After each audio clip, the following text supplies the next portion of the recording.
Alright, hostas. So I know that I said in this tutorial what I was going to do is explain a little bit more about those storyboards and scenes and how to customize transitions and everything like that.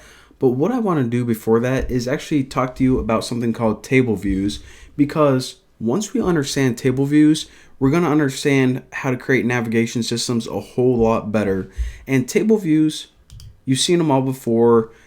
If you go to like your settings, there are a bunch of table views in those. So right now, just think of it like a list. All those lists you see that you can click on, those are table views. And you can actually customize them to look a lot different from one another. But you see this right here, whenever you click on it, it takes you to a new scene. You can actually have table views that don't take you to new scenes, just do anything. And again, this is just a list. You can have it with just text. You can have images on it, icons, and I know that we didn't even understand how to create them yet, but whenever we do, I want to mention this thing that confuses a lot of people. Whenever you have something that looks like this with different sections or different categories, a lot of people think that you create, for example, 3 separate table views. This entire thing is just one table view. You can just specify that, okay, this table is going to have 3 different sections. So a lot of people, whenever they're first starting out, they try to create a different table for each category, but that's not how you do it. And you guys are going to see why that is important later on. So let me just slide that down. And all right. So what I did in this example is I pretty much just made a blank project, nothing new, single view application. And if you hop over to your storyboard, since we're going to be learning about table views, we should probably add one right now. So you guys are probably like, all right, there it is right there. Table view controller, drag that. Check this out. Go ahead and type in table, and you see that we have 3 things that pop up. A table view controller, a table view, and a table view cell. Now, a table view cell is just one of the individual rows. So again, it could just be text. It could have text in a little icon like a right arrow. It could have a little image, but all of those are individual cells. So we don't want that because we don't even have a table yet. What we want is this right here, table view. So take this and drag it out and make sure that it doesn't cover your status bar or the battery on top. So just add it right around there, looking sweet. And again, we want to make sure that this appears good on every device. And I'm going to be using the iPhone 5 to test right now. And we can do this in a lot of different ways. We can add constraints like before, but the real quick and easy way is if we go to editor and then we click resolve auto layout issues, we can just use reset to suggested constraints. And then we pretty much just let Xcode guess how we want our layout right now, and we can tweak it later on. But if we run this in the simulator, then we could say, all right, looking pretty good right now. Those default ones you gave us looks like they're fine. So again, right now, if you hold down your mouse and scroll, you can see that we can indeed scroll through this table. But we have a problem. Like, this is a pretty cool app right now. We could just put it on the App Store, call it like Scrollmaster 8000. But it would probably be a little bit more useful if we added some content to the table and also allowed some functionality so that the user could click and something actually happen. So let's go ahead and figure out how to do that right now. So the way that you add data to your table is going to be different for every project that you make. You can do it in a couple different ways. The first thing that you can do is you can make an entirely new file, an entire new class, specifically for adding and updating those different table cells. But what we want to do is we just want to say, you know what? Let's just use this class, the view controller, right now. So first of all, I'm going to delete all that crap. I really hate these comments. Delete that, and might as well just delete this whole function. We won't need it. Or method. All right. So hop over to your main storyboard, and we want to say that for the contents of this table, look to the view controller, look to the brains of this scene right here. So how do we do that? Well, if you highlight your table view, what you can do is you can open up your connections inspector, and that's this little symbol with the circle and the right arrow. And from here, you're looking for the outlet data source.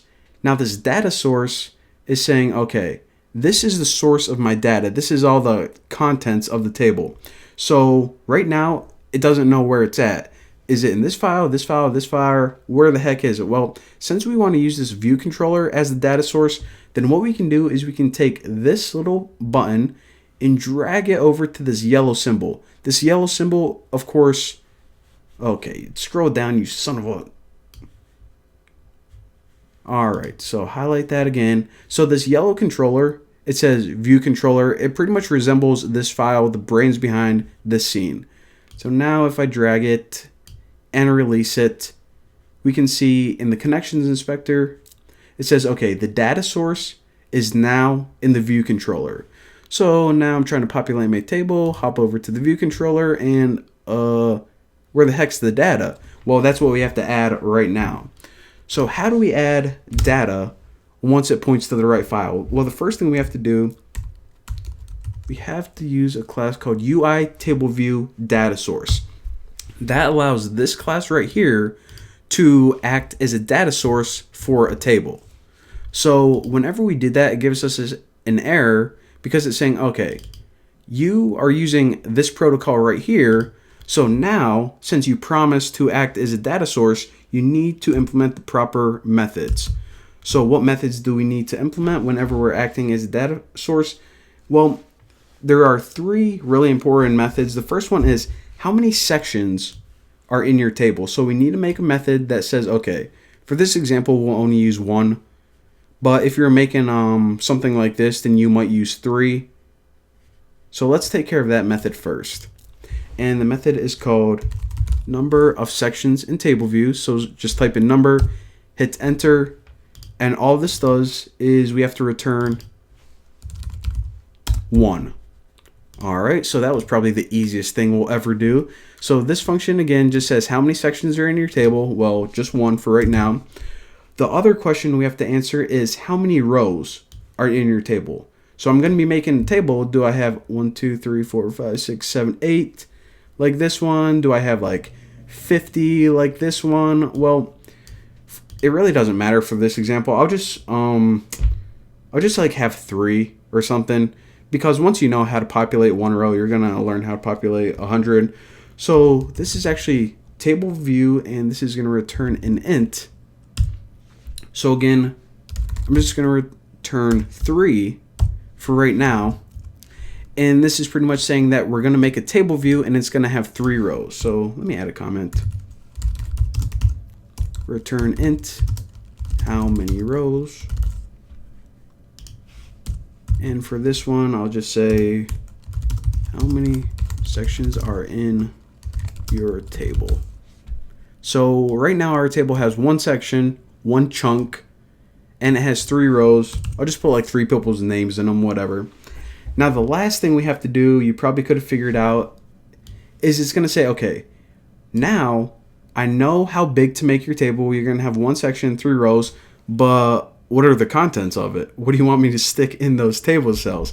So that's what the last function is for. I'll just write like, what are the contents of each cell?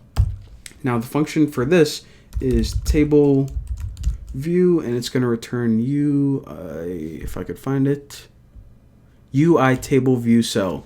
So again, these are named the same function name, but this one returns a table view cell because, all right, don't have enough space right here. Actually, let me just do that. It might be a little bit, actually, you know what? I'm gonna get rid of that one. There we go. All right, looking sweet. So this one says, okay, what I'm gonna do is I'm gonna build you a table. It's gonna have 1 section and it's going to have 3 rows. Now, every single time that I create a row, I'm gonna call this method right here. And what this method has to do is it's gonna say, okay, I'm gonna return to you the contents for each one. So the first time it calls it, it might return alternative. The second time it might return alternative and punk, and the last time it might return the word classical. So with those 3 methods, it can now build a table. So now you see that most of the errors are gone. We only have this one right here because we actually need to write some code in here. So since this indeed returns a cell, let's go ahead and just make an object for that. So var cell is equal to UI table view cell. All right, thought it would auto populate a little bit faster than that, but whatever, it's cool, it's cool. All right, so we know that eventually we need to return that cell, but right now if we just ran it, we would just be returning an empty cell with nothing in it, and that's boring. So what I want to do is actually take that cell, and by default, every single cell in your table has a text label, kind of like just a basic bit of text that you can write in. And to access it, you actually just call text label, and if you throw a question mark there, it checks if it's empty or not. And the property that we want to access on it is text, and just throw anything in there like bacon. So what this is doing, again, you would never do this in a real application, but it's saying, okay, we're going to get a reference to the cell that we're supposed to return. We're just going to add the word bacon to it, and then we're going to return it. So now if I build this, check out what happens. It says, okay, I did exactly what you told me to do. I created one table view.